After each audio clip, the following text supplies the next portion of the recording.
जाहिर है कार्यक्रम में नजर डालते हैं देश, दुनिया और राज्य की प्रमुख खबरों पर। सबसे पहले अंतर्राष्ट्रीय खबरें। पश्चिम एशिया के गाजा में युद्ध और 47 दिनों के हिंसक संघर्ष में अब तक 15,000 से ज्यादा लोगों की मौत हो चुकी है। हालांकि बीते 7 अक्टूबर से शुरू हुआ रक्तपात 24 नवंबर को कतर की प्रभावी मध्यस्थता और हस्तक्षेप के बाद बीते 6 दिन से थमा हुआ है।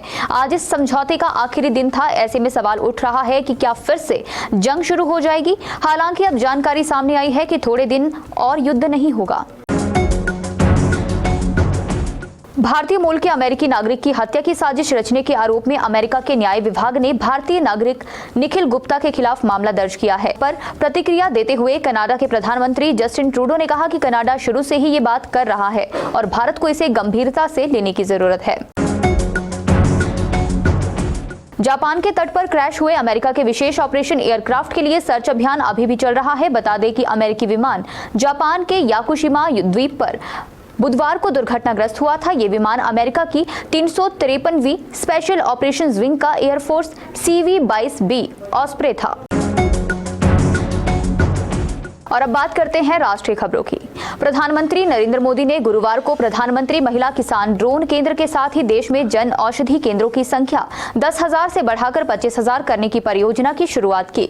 मोदी ने वीडियो कॉन्फ्रेंसिंग के माध्यम से विकसित भारत संकल्प यात्रा के लाभार्थियों के साथ बातचीत करने के कार्यक्रम में भाग लिया। देश में एक और चक्रवाती तूफान आने वाला है। भारतीय मौसम विज्ञान विभाग यानी IMD ने अलर्ट जारी किया है। दक्षिण पूर्व बंगाल की खाड़ी और निकटवर्ती दक्षिण अंडमान सागर के ऊपर कम दबाव का क्षेत्र अब एक्टिव हो गया है और ये कम दबाव के क्षेत्र में बदल गया है। इसके बाद 30 नवंबर तक धीरे धीरे पश्चिम उत्तर पश्चिम की तरफ बढ़ते हुए दक्षिण पूर्व बंगाल की खाड़ी के ऊपर एक कम दबाव के क्षेत्र में तब्दील होने के संकेत मिल रहे हैं। वाराणसी के लंका थाना क्षेत्र के मदरवा में बुधवार की शाम घर के अंदर से एक महिला का कंकाल बरामद हुआ है। महिला का निधन 8 दिसंबर 2022 को बीमारी के कारण हुआ था, लेकिन दोनों बेटियों ने अंतिम संस्कार ही नहीं किया। महिला के शव को रजाई के अंदर छिपा के रखा। शव में कीड़े पड़े तो हाथ से निकालकर बाहर फेंक दिया। दुर्गंध उठने पर घर की छत पर जाकर खाना खाया। करीब 1 साल तक महिला के शव के साथ ये दोनों लड़कियां रही। मामले की सूचना पर बुधवार को लंका थाना की पुलिस मौके पर पहुंची और घर के 3 दरवाजे के ताले तोड़कर अंदर गई। कंकाल को बाहर निकाला गया और दोनों बेटियों को भी घर से बाहर ले जाया गया। साक्ष्य के तौर पर महिला के कपड़े, चप्पल, चादर, रजाई आदि को कब्जे में ले लिया है। पुलिस के मुताबिक दोनों बेटियों की मानसिक स्थिति ठीक नहीं है। और अब बात करते हैं राज्य की प्रमुख खबरों की। पालमपुर के बगौड़ा में बुधवार रात को हुए गोलीकांड में 2 लोग घायल हो गए हैं। दोनों घायलों को टांडा रेफर किया गया है। बताया जा रहा है दोनों रात को कहीं से वापस आ रहे थे। बगौड़ा पहुंचने पर गाड़ी पर अज्ञात लोगों ने गोली चला दी और मौके से फरार हो गए। आरोपियों का अभी तक पता नहीं चल पाया है। घटना कैसे हुई ये घायलों के बयानों के बाद ही पता चलेगा। प्रदेश में मौसम ने एक बार फिर करवट बदल ली है। अटल टनल रोहतांग के साथ जिला कुल्लू व लाहौल की ऊंची चोटियों में ताजा बर्फबारी हुई है। बुधवार रात के बाद वीरवार सुबह भी बर्फ के फाहे गिरे हैं।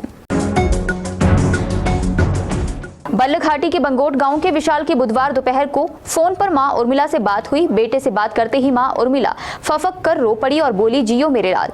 फोन पर मां ने बेटे के स्वास्थ्य का हालचाल जाना।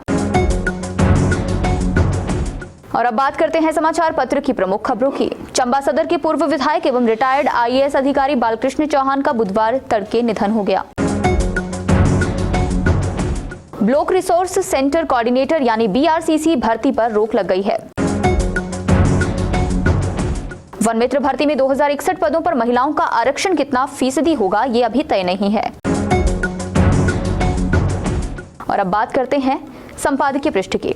अपनी प्राथमिकताओं के आधार को पुख्ता करते हुए हिमाचल के CM सुखविंदर सिंह सुक्खू सुशासन की पगडंडियों पर चलने की कोशिश कर रहे हैं। इस लेख को आप नए संकल्पों का आयोजन शीर्षक के साथ संपादकीय पृष्ठ पर पढ़ सकते हैं। इसके अलावा लक्ष्मी और सरस्वती PK खुराना का लेख भी आपको यहाँ पढ़ने को मिलेगा। सुरंग निर्माण चुनौतियों के बीच जिंदगानी अनुज आचार्य का लेख भी यहाँ पढ़ सकते हैं। और शिल्कों की छाबड़ी में आप सुरेश सेठ का लेख हर पल नीलाम होती जिंदगी पढ़ सकते हैं। भारतीय विमानपत्तन प्राधिकरण आज 30 नवंबर को विज्ञापन क्रमांक 5/2023 के तहत भारतीय विमानपत्तन प्राधिकरण में जूनियर एग्जीक्यूटिव यानी एयर ट्रैफिक कंट्रोल के पद पर भर्ती के लिए ऑनलाइन आवेदन विंडो को बंद कर रहा है। इच्छुक और योग्य उम्मीदवार इन पदों के लिए आधिकारिक वेबसाइट पर जाकर रात 11:55 तक आवेदन कर सकते हैं। जाहिर है कार्यक्रम में आज के लिए बस इतना ही। बने रहें दिव्य हिमाचल टीवी के साथ।